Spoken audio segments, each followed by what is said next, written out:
There's that job you want to get done in a day, but then there's the stuff you need to do first that you really can't run away from. But thankfully, there's a reward at the end of all that work. This is a great way to get your veggies. My real goal today is to get the trim work painted for the upstairs bathroom.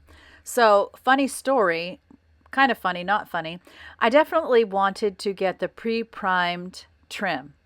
And so we went to Home Depot to pick it out. I always have a hard time picking out trim work. And then I'm picking out things. My husband's like, yeah, that's going to be hard to work with. Finally, I just said, look, it's trim. It's not a big deal. It's not the focal point of the bathroom. So if it's easy to work with, let's get it. So you just pick out what you think would be easy to work with, as long as it covers the spots, the gaps between the tile or the vinyl faux tile and the ceiling and the areas beside the tub where the tub meets the sheetrock. As long as it does the job, I don't care. So he did that. And I did want to get pre-primed.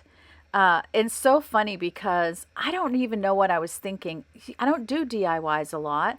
And so I forget. It's kind of like how I forget how to get to someone's house if I've been too long between trips to their house. I just don't even remember things.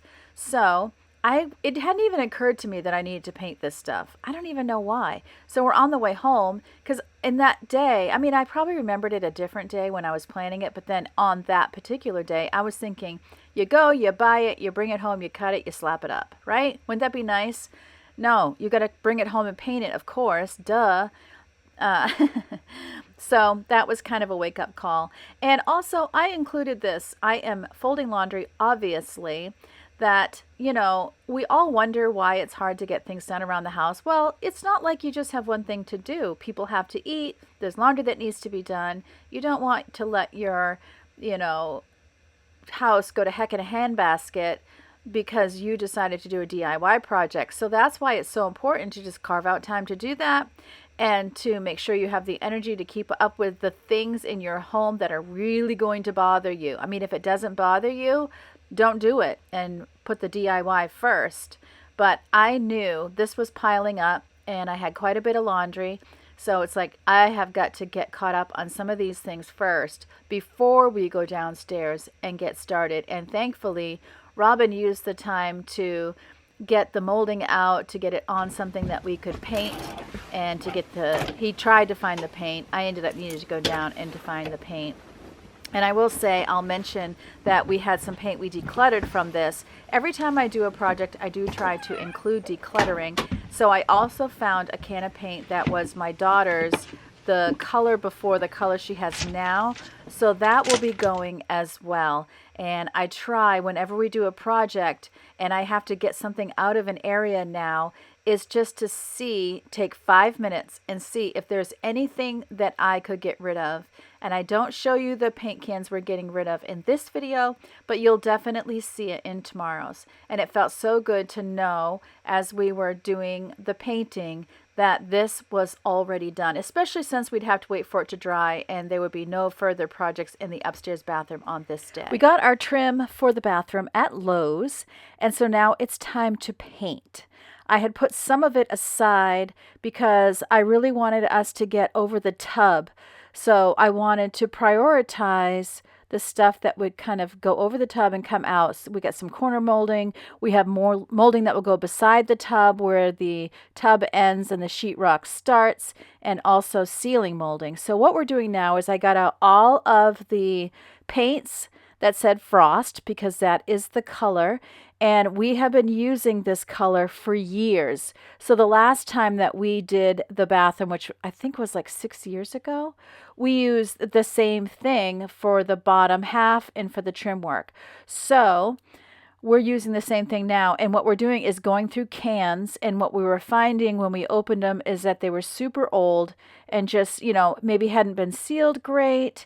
and just, I don't know, it just wasn't good. So we are decluttering those. Our dump has a paint center. So they have a little building where you bring paint and then they deal with it properly so that it's environmentally safe. I remember years ago, I have decluttered paint like a couple times. And years ago, I put it on the channel and I was putting like kitty litter in it because it was a cheaper way to dry out the paint instead of buying the stuff that you put in it to dry out the paint. Somebody was like, "What in the world are you doing?" Well, it was because our dump in the previous town we lived in did not have like a paint center. And so you had to dry it out in order to dispose of it. And I didn't realize that at my dump, you didn't have to do that. So I was really glad the person, kind of called me out there because then I found out I didn't have to be doing that after all.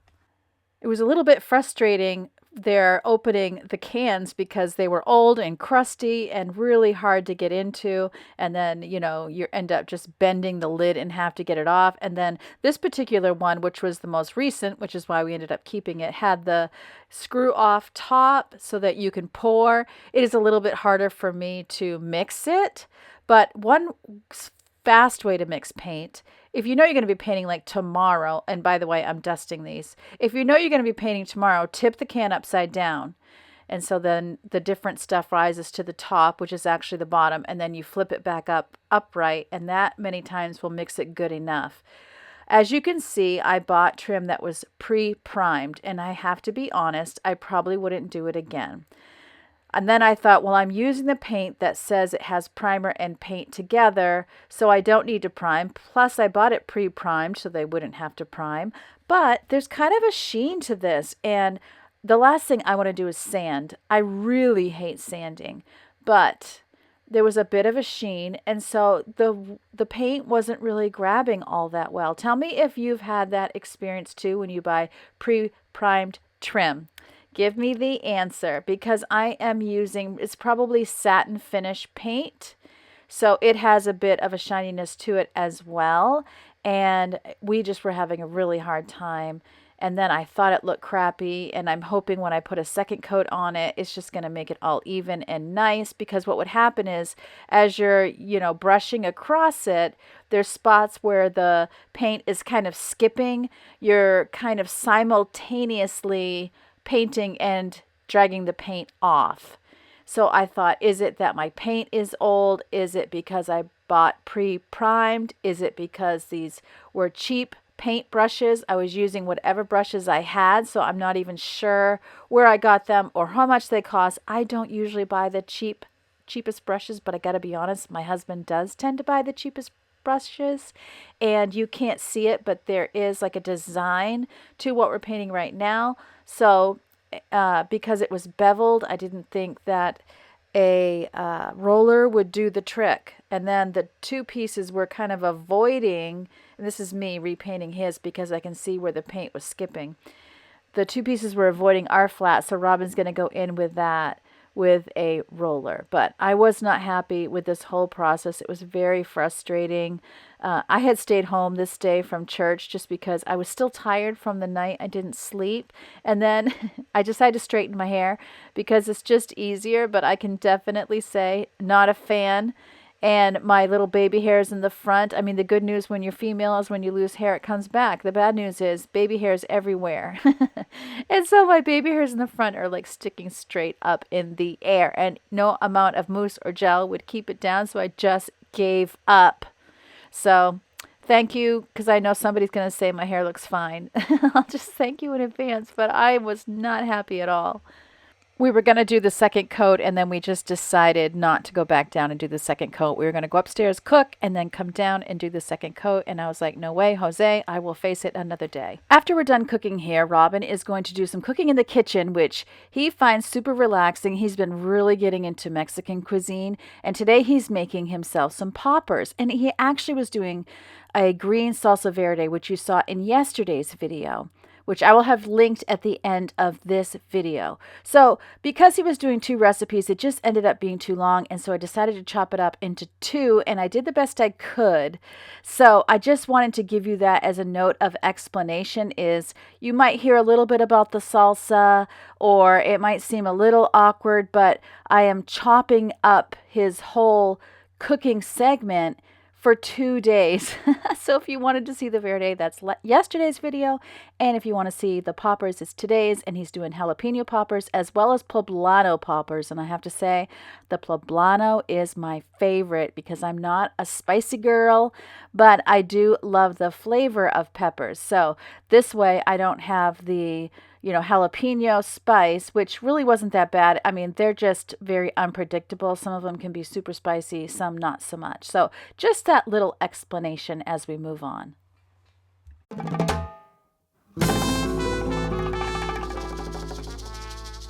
Hey there, we are going to make 2 different recipes today. We are going to make stuffed jalapeno poppers. People do them differently. Some people deep fry them, put breading on the outside, all that. These are just going to be baked, so this is pretty simple. Also, one of the things that I'm going to do is the filling for the jalapenos is typically made with cream cheese and other cheeses, and we're going to put in some scallions or green onion. You can wrap them with bacon. You don't have to wrap them with bacon. Also, some people will put ground beef in the cream cheese, so it makes it more like just an extra kind of protein, I guess, in there with all of that. So that's one of the things you look at. Now, the second thing we're going to do is going to make a green salsa or a salsa verde. Instead of doing jalapeno poppers, you can do poblano poppers. So you cut them and you stuff them the same way.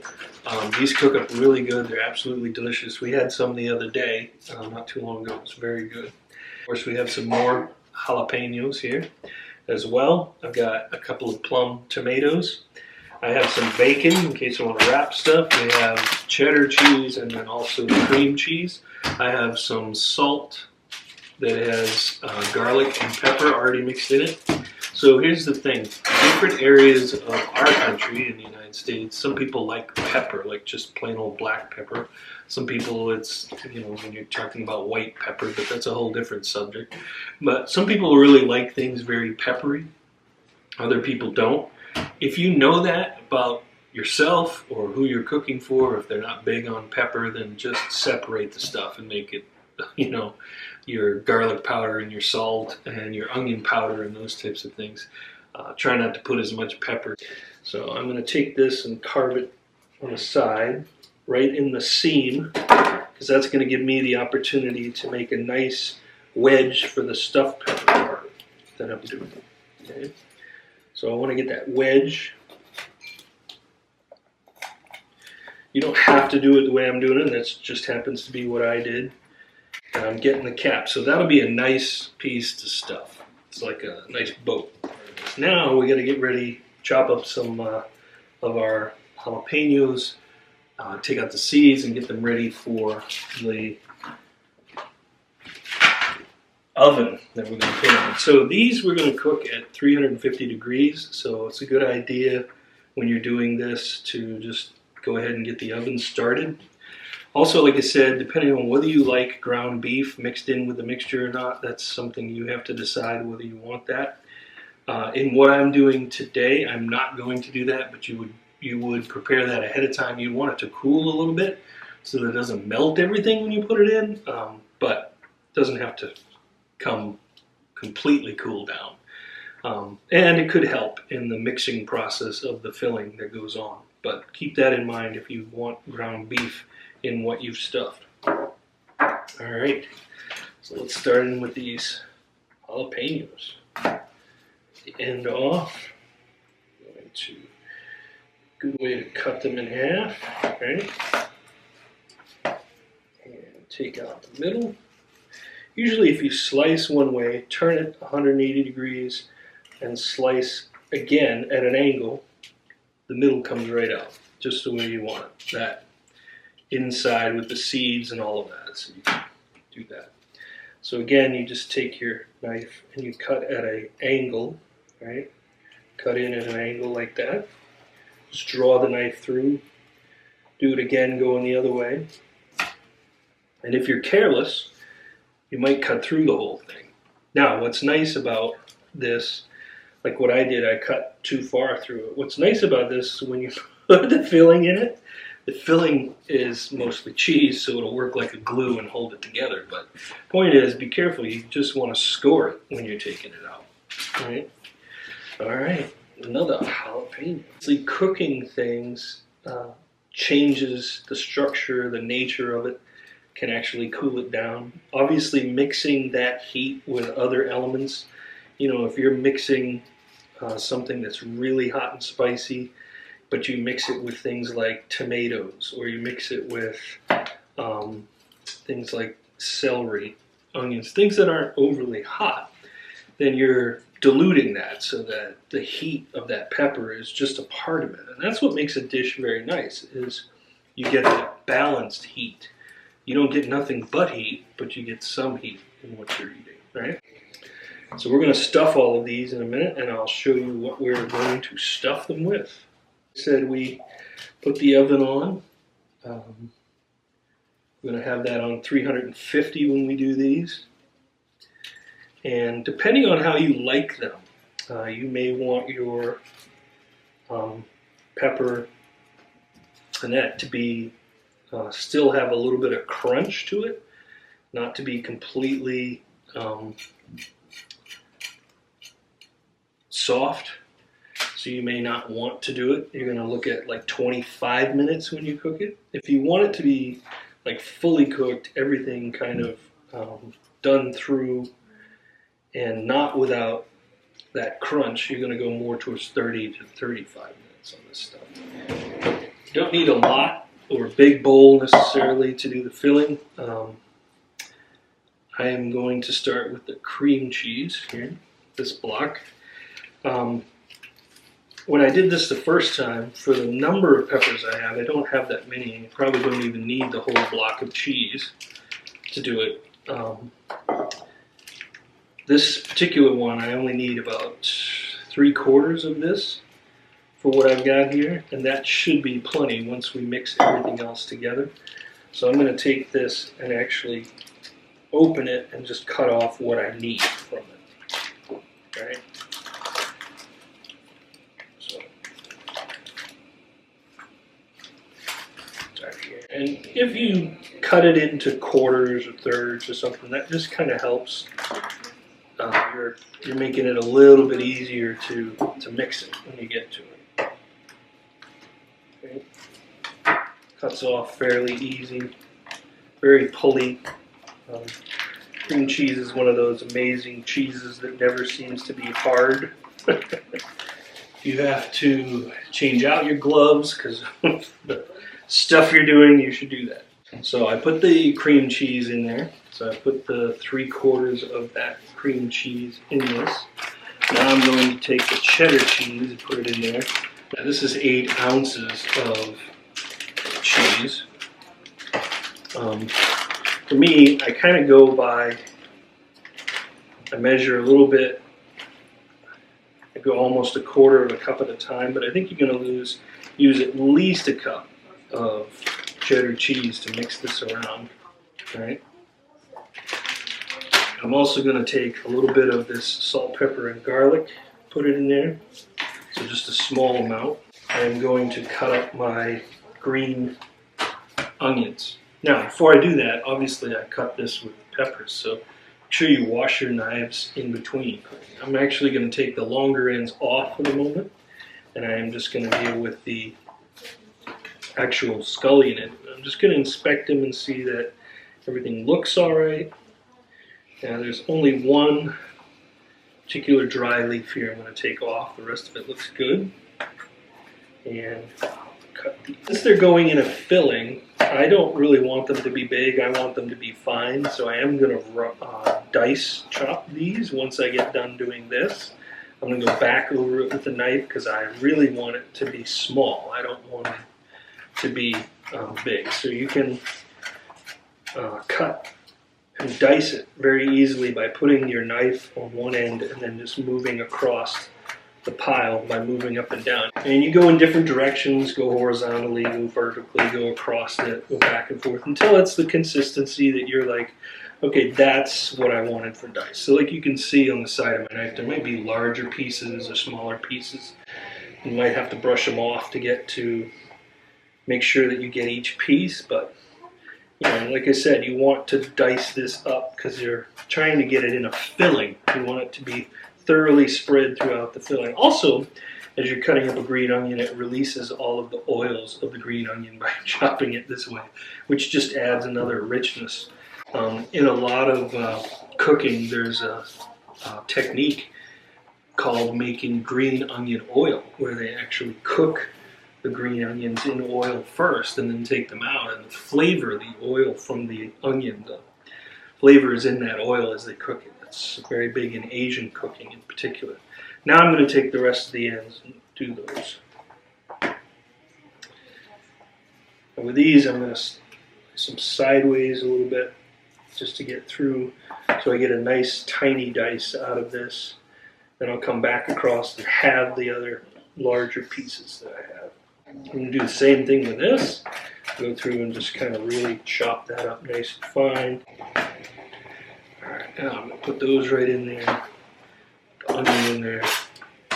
Now, I've made my filling here, and I'm just going to do what most people do in the old days, just mash it by hand. Put all that right together. And I'm going to move it around with a fork.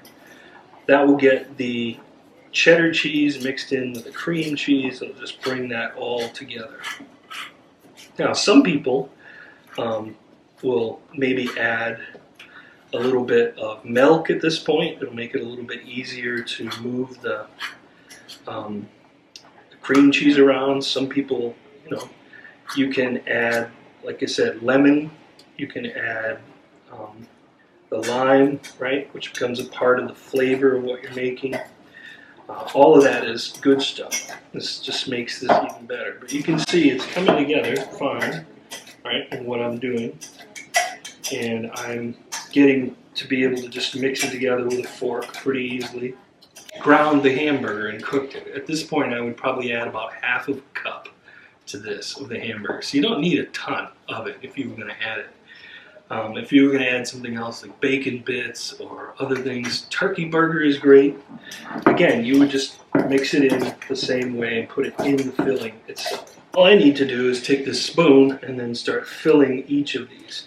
Now, there's a couple of ways to do this. If you're worried about using too much filling, I'd encourage you to have a knife.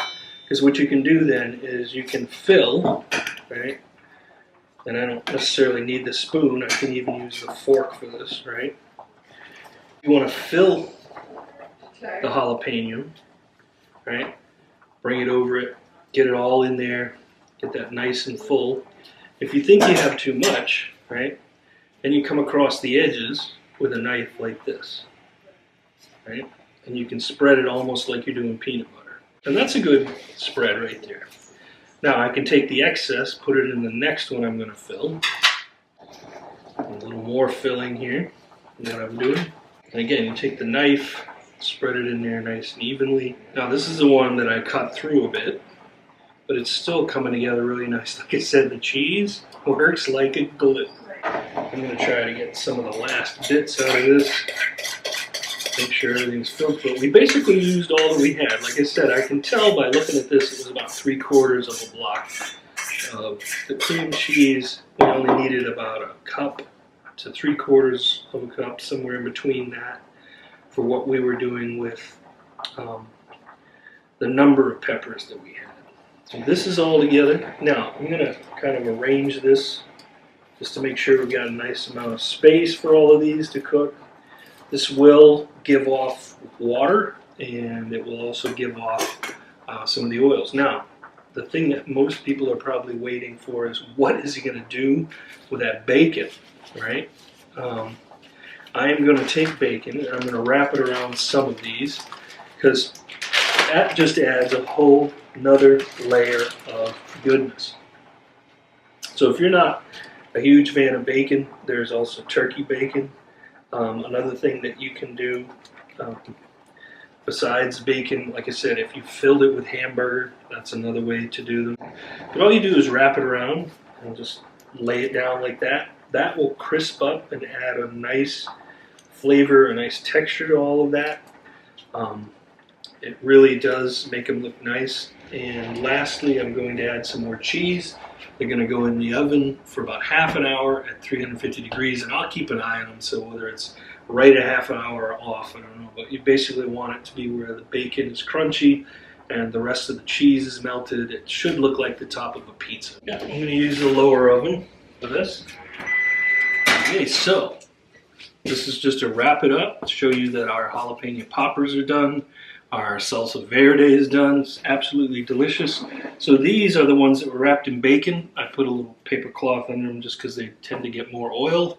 I should say they have more bacon. And then this is the one where I use the poblano, which is just, that came together fabulous. Now, one thing before I put them in the oven that I didn't show you was I actually added more of the cheddar cheese on top. So here's a bunch that are done. These are all jalapenos. This one is the poblano. These are wrapped in bacon. Just Which great one's stuff. the poblanos? This is the poblano here. You put the bacon on a jalapeno? Yeah. Was that the kind I had the other day? What you had was poblano. But these are actually pretty mild. So one of the things that I noticed about this, the jalapenos, depending on where you get them and buy them, there are different varieties and stuff. These are not overly spicy. They are spicy, but not overly spicy. One thing I also read was if they are ripe and they look, young, they don't look like they're old and weathered, young, so to speak. Like us. Right. They're not as spicy, but the older and more weathered they look, the spicier they can be sometimes. Same. So yeah, exactly. The older and more weathered I get, the more spicy about age, I am. what it does to you. I'm just kidding. But the salsa verde is amazing. So I'll take a little bit of this poblano. That's a really, you can eat it all yourself, and I'm not suggesting that you have to do what I'm about to do, but I'm just going to cut off a little bit and eat this. I'll probably eat the whole thing when we turn the camera off. Take a little bit of that off. This is cooked so nicely. The pepper itself, you can see it cooked like very steamy. The cheese on top is nice. All right, now you can eat it if you want to. The flavor of that pepper, to me, really delicious. And it's not overly hot or spicy, so you don't ever, it's just such a delicious pepper. Yeah, very good. So, I'm going to do one of the jalapenos.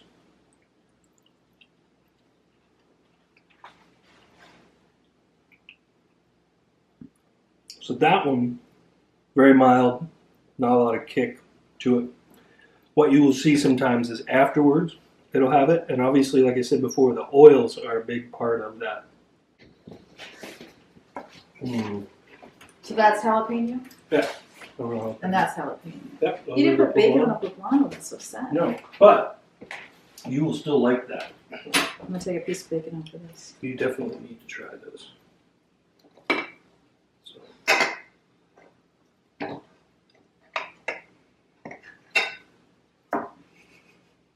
I put bacon on it.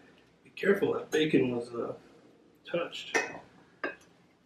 It was touched. So I tried both. I prefer the poblanos just from a flavor palette standpoint. But the jalapenos, I mean, if you're looking for spice, that's just straight up very easy. Yeah. Is it good? Very good. This is a great way to get your veggies. I hope this was encouraging, motivating, or just plain entertaining or relaxing. Remember, as always, that God loves you and I love you too, and I can't wait to see you next time, which will hopefully be tomorrow.